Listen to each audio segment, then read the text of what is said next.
नमस्कार विद्यार्थी मित्रांनो, आदिवासी विकास महाराष्ट्र राज्य नाशिक यांच्या स्तरावर जी काही जाहिरात निघाली होती आणि त्याचे आपण फॉर्म 23/11/2023 ते 13/12/2023 या कालावधीमध्ये आपण आपले अर्ज भरले होते, परंतु काही पदे कमी जास्त झाल्यामुळे ही भरती रद्द करण्यात आलेली आहे। आणि आपण जे काही परीक्षा शुल्क भरलेला आहे तो कसा वापस घ्यायचा किंवा कसा तो रिफंड करायचा, बऱ्याचशा आपल्या विद्यार्थी अडचण येते, त्या कारणाने आपण हा व्हिडिओ बनवत आहोत। तर गेल्यानंतर तुम्ही अशी ibpsonline.ibps.in ही साईट टाकायची आहे आणि नंतर लॉग इन करायचं आहे। बघा आता मी लॉग इन करतो आहे। लॉग इन केल्यानंतर आदिवासी विभागाची आपल्याला अशी विंडो ओपन होईल। त्याच्यानंतर बघा इथं दिलेलं आहे इम्पॉर्टंट इव्हेंट्स। बघा आपल्याला रिफंड फीज आपल्याची तारीख आहे 5/10/2024 ते 28/10/2024 ह्या तारखेपर्यंत आपल्याला आपली संपूर्ण माहिती जी जी विचारली असेल ती भरणे बंधनकारक आहे। हे बघा इथं रजिस्टर नंबर टाकायचा आहे आणि इथे पासवर्ड टाकायचा आहे। आता बरेचसे विद्यार्थी मित्र असे आहेत की त्यांना आपला रजिस्टर नंबर माहीत नाही। मित्रांनो, तुम्ही ज्यावेळेस फॉर्म भरला असेल ना त्यावेळेस तुमच्या मेल आय डीवरती मेसेज आलेला असेल।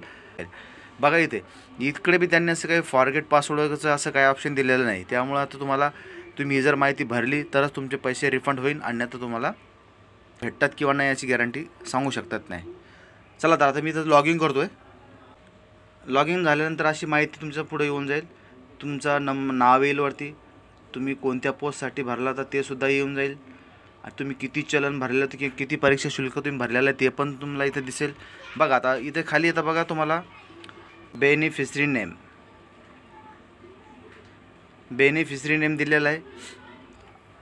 तुम्ही ज्या बँकची डिटेल देणार आहात, जी काय बँकची माहिती देणार आहात त्यांचेच नाव इथे टाकायचे आहे। बऱ्याच विद्यार्थी मित्रांकडे काही पासबुक वगैरे बँकची डिटेल नसेल तर त्यांनी आपल्या भावाचे किंवा कोणाचे नातेवाईकाचे द्या आणि त्यांच्याच पासबुकवरचं नाव इथे टाका। खालील बघा आता इकडे बँकचं तुम्हाला इथे व्यवस्थितपणे अकाउंट नंबर टाकायचा आहे। अकाउंट नंबर झाल्यानंतर इकडे खाली त्याला कन्फर्म करायचं आहे की तो ॲज इट इज आहे का। त्याच्यानंतर तुम्ही खाली गेल्यानंतर IFSC कोड टाकायचा बँकचा इथे, आणि ते IFSC कोडसुद्धा खाली कन्फर्म करून घ्यायचा आहे, बरोबर। बघा आता अजून खालील त्याच्यानंतर बँक टाईप, त्याच्यानंतर खाली बघा बँक टाईप सेविंग आहे करंट अकाउंट आहे तुमचं ते करायचं आहे। बघा मी सेविंग करतो आहे। त्याच्यानंतर तुम्हाला इथे खाली बँक नेम, इथं बँक नेम टाकायचं आहे। तुमची कोणती SBI बँक आहे का कोटक महिंद्रा बँक आहे किंवा जी असेल तुमची XYZ ते बँकचं तुम्ही इथे नाव टाकायचं आहे, आणि बँकची बँक कोणत्या एरियात आहे कोणत्या शहरामध्ये आहे ते शहराचं नाव टाकायचं तुम्ही, ओके। ही संपूर्ण माहिती भरल्यानंतर इथं सबमिट करायचं आहे। तर तुमचा फॉर्म ओपन होईल भरलेला, आणि भरलेला फॉर्म तुम्ही इथे लॉग आउट दिलेले इथे लॉग आउट करायचं आहे। अशा प्रकारे संपूर्ण प्रोसेस आहे।